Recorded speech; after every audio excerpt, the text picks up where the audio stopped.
Napakasaya magpasto lang itik sa totoo lang, pero kung baguhan ka pa lang, medyo may hirapan ka kasi hindi mo alam kung ano yung gagawin mo.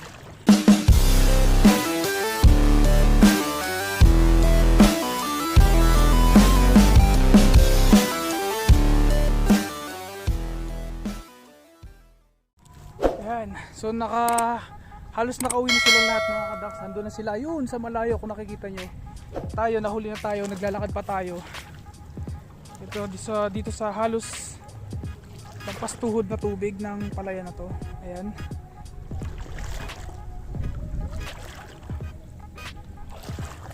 Huwag ko lang sana mabitawan tong cellphone na to kasi kawawa naman. Sayang.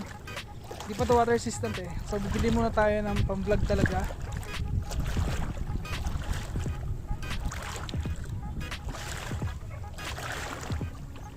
Napakaganda mga kadaks. Napakasaya magpasto lang itik sa totoo lang, pero kung baguhan ka pa lang, medyo may hirapan ka kasi hindi mo alam kung ano yung gagawin mo.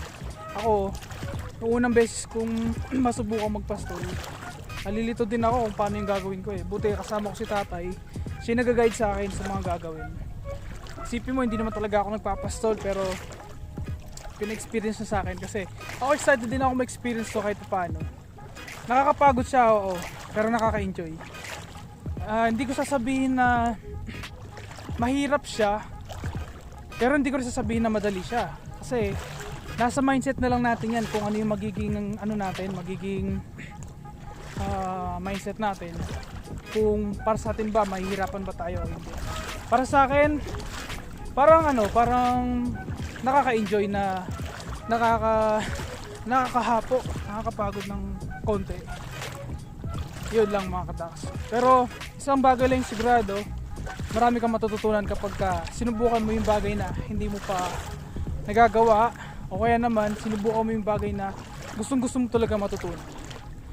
So yun sa mga magbibigay kong advice sa inyo mga kadaks. So, lalo na sa mga gustong magumpisa sa pag-aalaga ng mga itik, o kaya naman ay sa mga gustong magtayo ng sarili nilang poultry. Now is the time. Walang right time, lagi ngayon ang oras. Pero tingnan mo lang sa location mo syempre. At may mga content na tayo tungkol dyan, tungkol sa ano ba yung tamang lokasyon kapag mag-aalaga ka ng poultry, ay mag-aalaga ka ng mga itik. Kailangan mo ring sa alang-alang yung mga yun mga kadaks. Pero sa ngayon, uwi muna tayo at para makainom na tayo ng tubig kasi kanina pa tayo hindi umiinom ng tubig. At andun na rin naman sila halos. Papakita ko sa inyo kapag pabalik na sila sa kanilang lambat, sa kanilang pinakakulungan.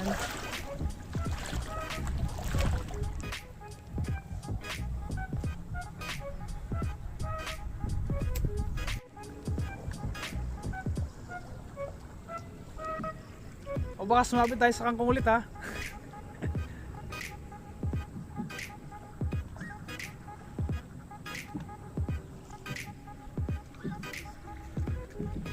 Isipin mo, magbitaw ko to cellphone na to.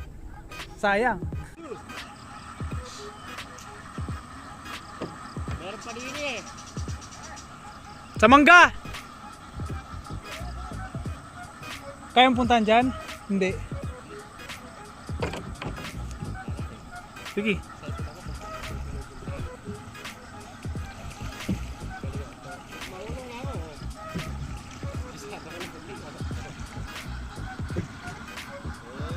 Sige, dyan, abangan mo dyan, oh. Atras mo na. Dito ako mag-atras, yan.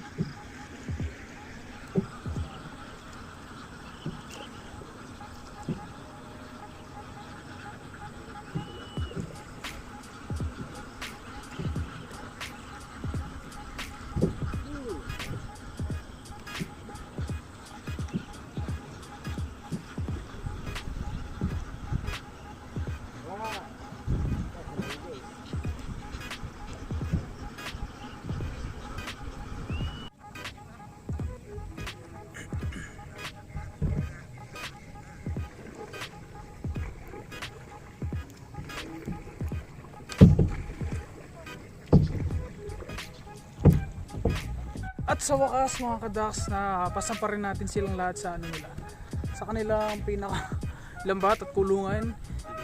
Ang tigas ng ulo nila eh. Sitigas ang ulo namin. Yan, nag-enjoy naman kami ngayon sa pagbubangka. Ito, nakasakay ako ngayon sa bangka na to. Yan, napakaganda, napakalawak, napakaliwalas. Yan. So bahala na ako mahulog tayo dito mga kadaos. Ang importante ay nag-enjoy tayo. So see you po sa mga vlogs natin sa mga susunod pang mga kabanata.